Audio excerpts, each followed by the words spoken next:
Alan here. Today, right now, I want to talk about hedonism.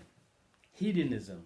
The word hedon means pleasure, or a hedon is a people or person who pursues pleasure as something very important, very valuable to him or her. And when we say hedonism, is a person who puts pleasure above all else, which means that in making evaluations, they look at the pleasure as the bottom line in determining what they're going to do or how they're going to judge, what they're going to assess. We're going to talk about hedonism because it's important for ethics and understanding utilitarianism. So let's first look at, generally, we pursue pleasure in our life today, okay? There's no one is doubting that we like a pleasurable life, right? So the first thing we have to get in an understanding of when we say hedonism, it's not just I'm pursuing pleasure, I like pleasurable things. It's what hedonism means. Let's say, for example, you're going to, easy example is food, okay? You're contemplating what to eat for lunch. If you're a hedonist, you ask yourself, which meal will give me more pleasure? If you're a non-hedonist who also like a pleasurable life, you can say, I want a pleasurable lunch, but I also want to be healthy. If you equalize the health component of the meal with the pleasure component, you're not being a hedonist. So the pursuit of a pleasurable life is not directly hedonism. Hedonism is really when you put pleasure above all else. Right? And so let's talk about the various components of hedonism. The first aspect of hedonism we call psychological hedonism. The word psychological means it's something that people in the scientific community will one day prove to be true or false. Many people may believe in it, some philosophers may propose it, but it's psychological. It's not like psychotic. It's psychological egoism, hedonism I should say. Psychological hedonism is the view that we are born pursuing pleasure as the highest good, putting pleasure above all else. You're born such that when you come to making a decision between the donut, okay, and some freshly cooked corn, you're going to go for the donut. You can't help it because you're biologically programmed that way. If that is the case, if you are programmed that way, that's not a philosophy. That's just something that's true. And science may have to establish that. Or, since this is philosophy, you yourself would know, are you like that? Are you like that? I'm not like that. So for me, the theory is false. I don't need to go any further. But some people may say, you may not know everything that's happening inside of you, so we have to wait for the judgment of science. Okay, let science go ahead and make its decision. Until then, we have some people who believe in it, but most people don't believe that's really true. There are some people that seem to be such that they can't control themselves.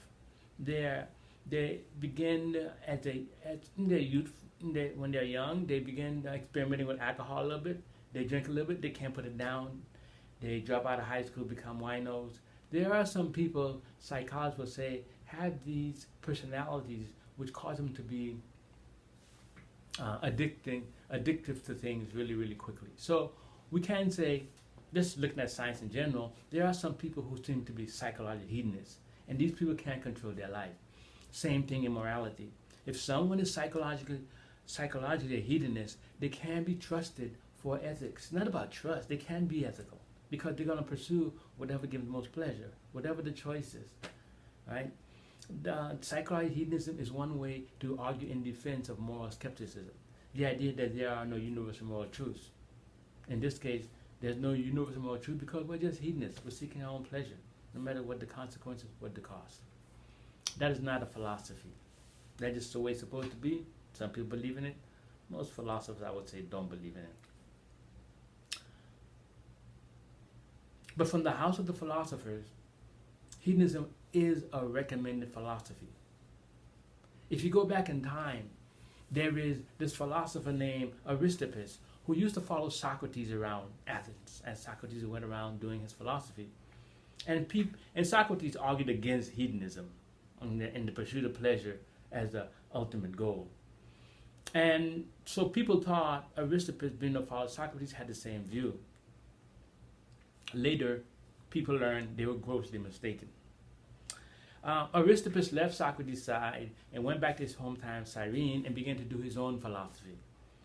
And he declared, if you want to be happy in life, you really, really want to be happy, look around you.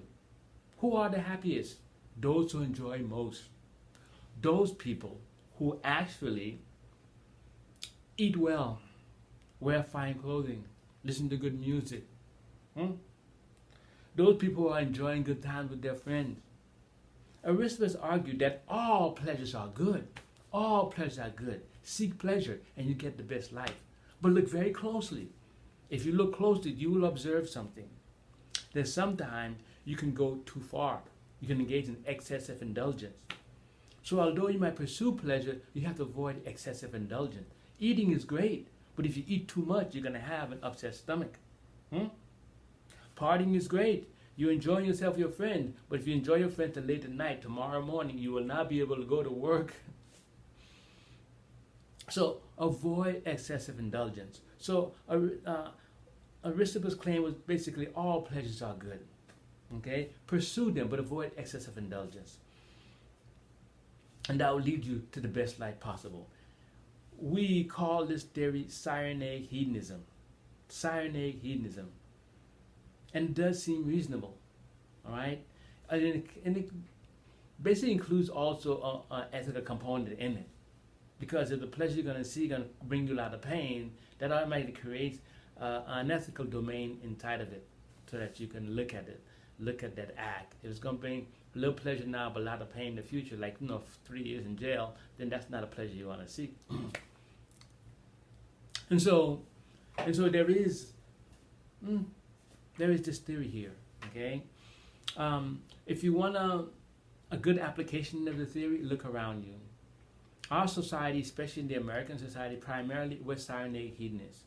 We like to say, enjoy yourself, have fun, but moderate yourself. We would like you to engage in self-moderation of your pursuit of pleasure, which is the Cyrenaic approach, okay? You regulate yourself. Drink, but drink responsibly.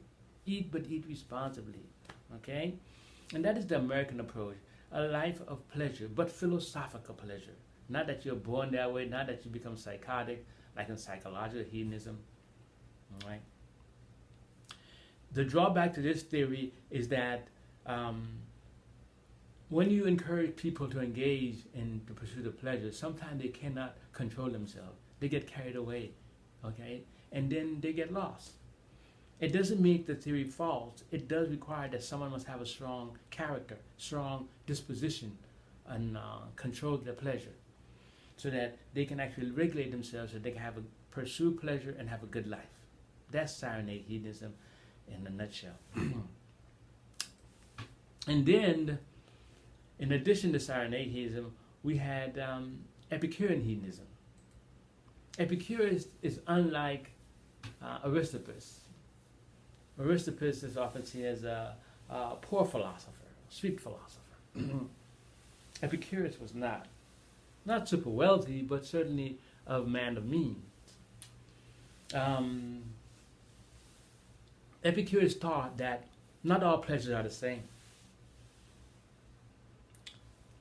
Some pleasures are better than other pleasures. So Epicurus begins a theory of hedonism in which he goes above. He puts it above. He's already in the pleasure, but now he wants above. What does that mean? He wants refined pleasure.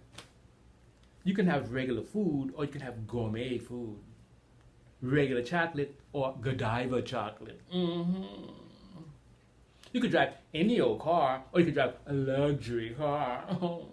I'm going to have that BMW, the Mercedes, or the Cadillac even. Ooh. Epicurus thought that some pleasures are better than others. Often his theory is associated with wealth. You need to have money in our society to get the more refined things in life. However, he himself did not live a very wealthy life. He was really looking at the quality. So if you can really cook really, really well, you can get gourmet food at home all the time because you're concerned with the quality of the meal, right? So he was concerned with quality. He himself lived a very rather simple life. He had a house with a garden called the Green Garden, and he actually he actually would have parties at this place, and he actually had a commune. He created a commune around that where people come and live this lifestyle. It became very, very popular. He had branches all over the place, right? But it was refined pleasure. People living a simple life, but still looking at the quality of it.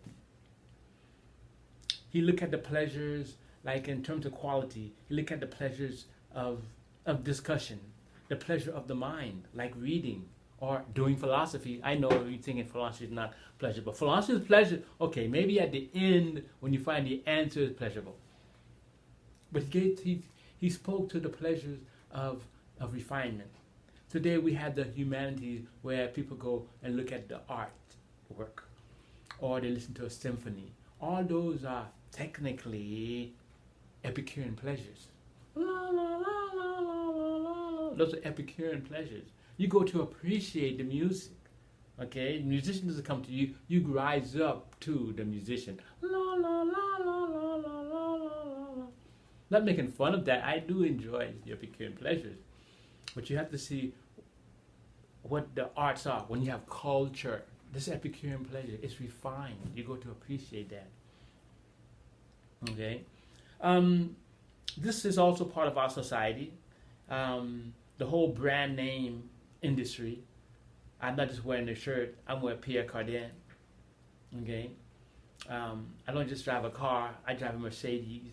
All this idea is playing off the idea of refinement, and those who are have more refined things, that's what they're enjoying more. That might be true, if the person has refined sensibilities. Unfortunately, he may or she may not have those refined sensibilities. They drive the Mercedes, but they don't really engage in the quality of the car, right? But still, it is a social normative to think that way, and we can't really change the mind of society, not overnight at least. So when you pursue refined pleasure, because it is more expensive, more difficult to get to, there's a certain sense that there's an internal regulation to it. It's refined. It's very difficult for you to go excessively, because generally it's more deeply satisfying, more quicker. But the drawback for Epicureanism was the same as Cyrenaic Hedonism, in that if one engages promoting this as the ultimate goal, surely one won't. It's not that one will engage excessively, but one will spend an inordinate amount of money to have this kind of pleasures. If you can't have anything but the Epicurean lifestyle, you're going to spend a lot of money to live at this standard that may be way above your means. That is, a lot of people will fall by the wayside trying to follow the Epicurean model. And so today's society, we have a lot of that. It is the middle class that drives the economic system, not the super wealthy folks. It's the middle income folks, okay? So we do see a lot of atrocities in trying to keeping up with the Jones, which is probably a modern translation of the Epicurean mentality, okay? But it is a recommendation for the philosophers, and I do believe it can work, and it does work, if you had that character to manage your pleasure with respect to your income in this case. All right. So that will be all that we want to say about hedonism, except for we do need to make mention of utilitarian hedonism. Utilitarian hedonism to reverse everything. Cyrenaic hedonism is about me and regulate myself. Epicurean hedonism is about me and regulate myself. Utilitarian hedonism is about you and others. Utilitarian is put yourself in the group. Okay? Once you put yourself in the group, you pursue pleasure relative to the group. It's not how much pleasure I'm going to have, it's how much pleasure we're going to have. It's like when you're with a group of friends and you're concerned that they all enjoy themselves, you're being a utilitarianist. Okay? Everybody should have some fun. Let's go dance. Let's go to get some pizza. When you're concerned with the group having fun, okay, and you're having fun with the group, that's the utilitarian mentality. Seeking out the greatest pleasure for the greatest number of people, right? When you do that, you're engaged in utilitarianism. The difference between utilitarianism and the previous two theories is that utilitarian focus on others, make it an altruistic theory. You're putting others first and yourself second. And people who appeal to this utilitarianism believe that you won't indulge excessively because you're too busy sharing, having the conversation. And so you don't have to worry about excessive indulgence like eating too much, drinking too much, because you're with the group. The challenge to utilitarianism is supporting and maintaining the group. Who's going to be the utilitarianist if you're looking at the individual? Okay, if I'm the utilitarianist, then I'm engaging the group, I'm supporting, or I'm providing the place to go to. I am serving. If the other members of the group are just enjoying, what about me? I could be enjoying too. The next time we go out, who's else going to be serving? So one of the limitations on utilitarianism, applying it generally, is that you do need someone to put others first. If it's going to be a really good system, everyone ought to have that attitude. And if everyone has the attitude of altruism, utilitarian works, no problem. Just like that. All right? That's my talk today on utilitarianism, the pursuit of pleasure. Look at it through the eyes of the philosophers. Is there any last thing I can say on utilitarianism? Go eat pizza.